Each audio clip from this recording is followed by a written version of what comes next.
তো গাইস, প্রথমে এই টিকটক ভিডিওটা দেখো, তারপর এই ভিডিওর ফানি কমেন্টস করবো। Let's go.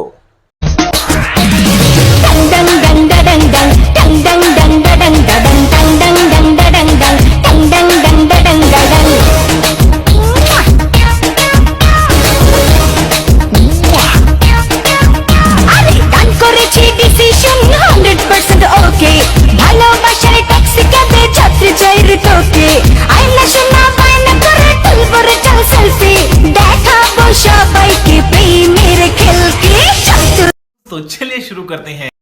আমরা কেউ দেখিনি, লজ্জা পেও না। সুটিয়ে লাল করে দেবো, নোংরামি বার করে দেবো। ভাই, আমি এমন হাসা হাসি, পাশের রুম থেকে আম্মু এসে জারি দিয়ে গেছে। मारो मुझे, मारो मारो मुझे, मारो मारो नहीं, ये मजाक हो रहा है। ভাই, তোমাদের কারণে একটু মন খারাপ করে থাকা যায় না।